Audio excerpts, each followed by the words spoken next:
أهلا بحضراتكم من جديد وأولى فقرات الحلقة. الأهلي والحصاد الأخير من على سلم الطائرة. غدا إن شاء الله تعود بعثة الأهلي من تركيا بعد معسكر إعداد خارجي استعدادا للموسم الجديد. أنباء كثيرة حول المكاسب الفنية الهائلة للجهاز الفني بقيادة الكابتن حسام البدري من هذا المعسكر، وأداء 3 مباريات متدرجة المستوى أو متباينة المستوى انتهت بالأمس المباراة الأخيرة منهم مع فريق كابس التركي. صحيح فريق من الدرجة الثانية حسب ما وصف، لكن الأهلي فاز عليه 10-1 وجرب الكابتن حسام البدري العديد من اللاعبين وطرق اللعب. يا باشمهندس، خلاصة هذا المعسكر من الناحية الفنية شايفها ازاي؟ أنا يعني شايف إن الأهلي كسب 10-1 بالعافية يعني. في مباراة صعبة. لا هو شوف هقول لك حاجة. ما احنا قلنا إن فترة الإعداد ليها أهداف، قد يكون بعضها فني لكن في معظمها بدني. وبعدين بتزود نوع من القرب بين الجهاز الفني من اللاعبين عشان يقدر يحكم على بعض السمات ربما تكون الشخصية أكثر منها الفنية. لكن في نهاية المعسكر لازم يبقى فيه ملمح فني. طبعا أنا متأكد أن الكابتن حسام كان يتمنى أن يكون ترتيب المباريات أن مباراة الفريق الروسي هي الثالثة مش الثانية. لأنه بعد ما طلع على مستوى معقول وقوي اضطر ينزل لأنه ما لقاش فريق على نفس المستوى، وكان يلعب المفروض مع الوحدة السعودي في التوقيت ده. والوحدة اعتذر والفريق الروسي اعتذر انه يلعب مباراة تانية. فما كانش امامه غير انه يعمل تقسيمة. اذا جاز التعبير يعني. انما التقسيمة دي خرج منها بمكاسب. انا رأيي يعني يعني انا شفت، هو طبعا لعب معظم الناس، لكن شفنا لأول مرة اوسو كونان واستطاع ان يلفت النظر ببعض المهارات وبعض شفنا تألق لتريزيجيه. هقول لك على تريزيجيه موقف لطيف جدا. واحد مشجع اهلاوي كلمني قال لي اللاعب البرازيلي الجديد ده هايل جدا تريزيجيه. قلت له برازيلي ازاي؟ قال لي اللي بيختبروه في تركيا. قلت له لا قصدك على كونان، بس كونان ما بيختبرش، ده كونان. قال لي لا ما انا عارف اوسو كونان ده خلاص خدناه. الراجل البرازيلي الجديد قلت له جونيور. قال لي لا مش جونيور، ده واحد احسن من جونيور برازيلي. لما قال لي جاب 3 اجوان اكتشفت ان هو وقع في فخ تريزيجيه.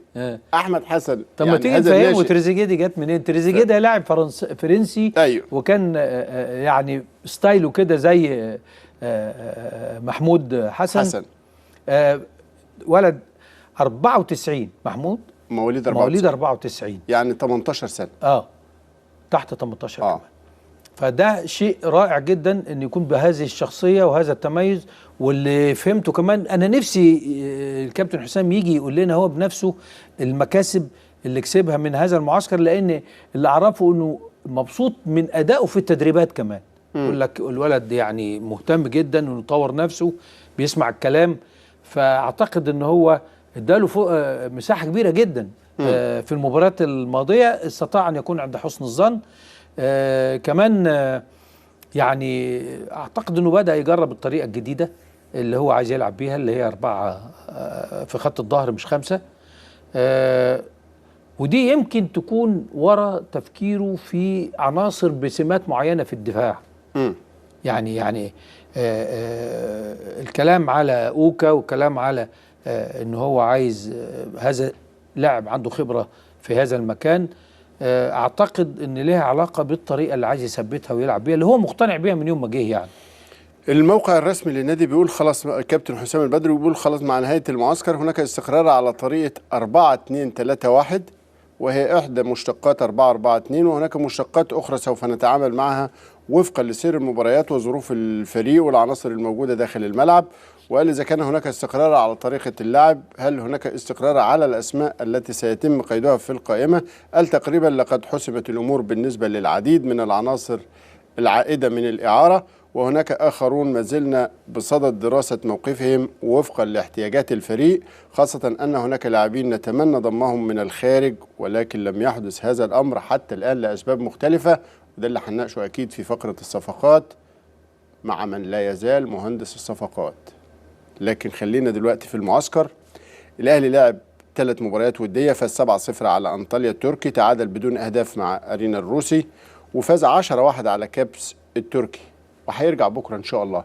تتبقى له مباراه واحده يا باشمهندس، قيل ان هو هيأديها مع اتحاد الشرطه، ودي تبقى الشرطه هي اللي بتجهز الاهلي اهم التجارب لمازيمبي. دي اهم التجارب، لان هي دي اللي هتوضح انت وصلت في اللياقه البدنيه الى اي مستوى، وفي هضم طرق اللعب والانسجام الى اي مستوى، ويكاد يكون الفريق قد يؤديها وهو مكتمل الى حد كبير بعد الفتره دي، لان في اصابات هيكون باذن الله قد تنضم الى الفريق.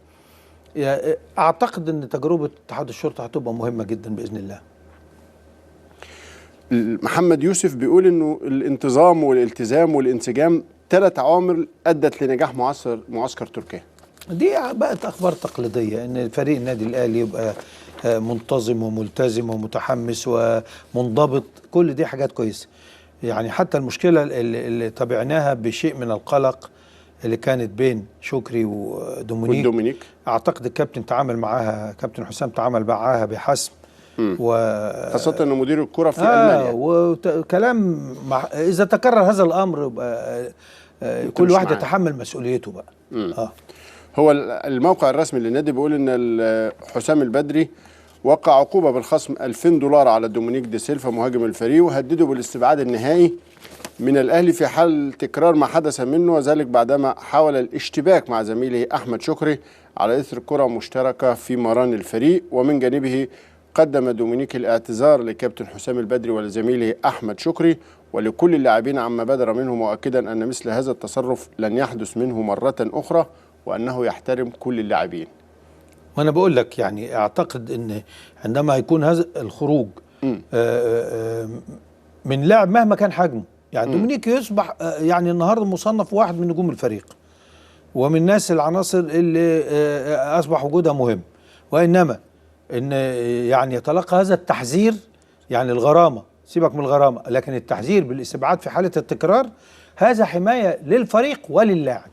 حمايه لدومينيك نفسه، لانه لاعب واعد جدا، لكن عنده مشكله في الاتيتيود او في مش في السلوك، لكن انه يقدر يخرج منه تصرف فيه رعونه في لحظه.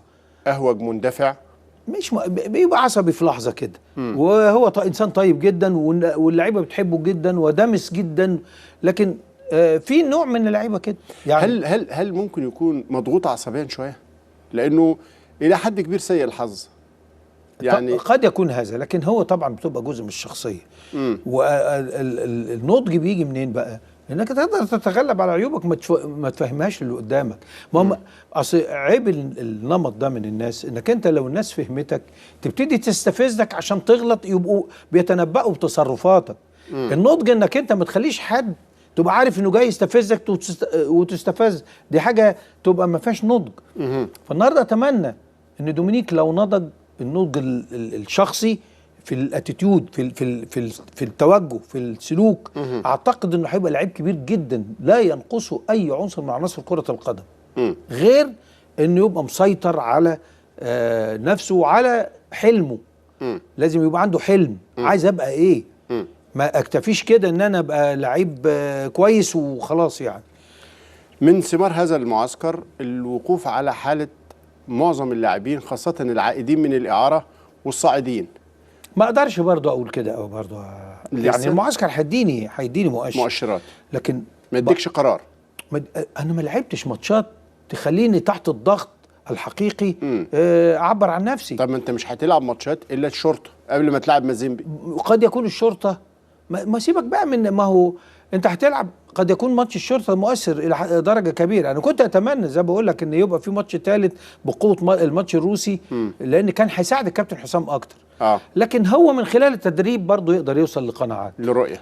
طبعا التدريب، ما هو احنا بنشوف لعيبه من الجديه بتشتبك بتتخانق مع بعض في التمرين. في تمرين. هذا معناه الجديه والتنافس، وان كل واحد بقى عايز يلحق. وشكري عارف ان هو يعني عائد من اعاره، ويمكن الدخول العنيف على دومينيك هو عايز يعني يقول انا موجود وان انا اقدر ادي بقوه.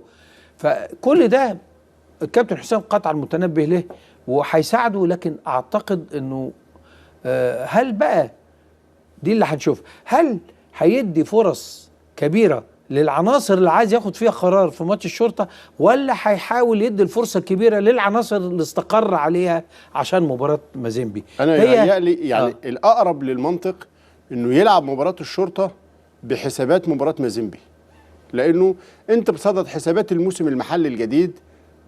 دوري محتمل، قد يبدا او لا يبدا متى، لا احد يتحدث، حتى اتحاد الكره نفسه بيقول لك الله اعلم. لكن المؤكد ان انت عندك مباراه في الاسبوع الاول من يونيو، ومن المؤكد انك انت مع مازيمبي، ومن المؤكد ايضا يا استاذ ابراهيم انك انت قد تجد عنصر انت خدت عنده الانطباع، لكن لو اديته فرص قد يتغير انطباعك. فيبقى يدخل حسابات مباراه مازيمبي يعني. هي الامور مختلطه. وعندك 7 اماكن في القائمه الافريقيه. عندي 7، ودي ميزه لاول مره يبقى عندي 7 اماكن. الاهلي استفاد من تجاربه المشاكل السابقه، واستطاع الخبره بقى هنا انه احتفظ ب7 اماكن. كانت نتيجتها انه عنده حريه في انه يقدر يضم العناصر اللي هو عايزها.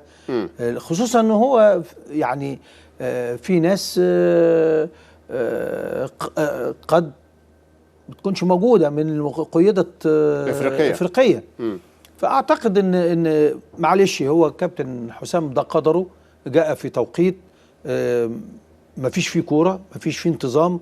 المنتخب واخد النجوم وهو بيعمل معسكر مش مكتمل النجوم، فاصبح حسابات مازيمبي لازم تتعمل في مباراه الشرطه، مباراه وحيده. وايضا اصبح قراره الحاسم في اتخاذ قرار من يبقى ومن يعاد اعارته ايضا في مباراه اتحاد الشرطه.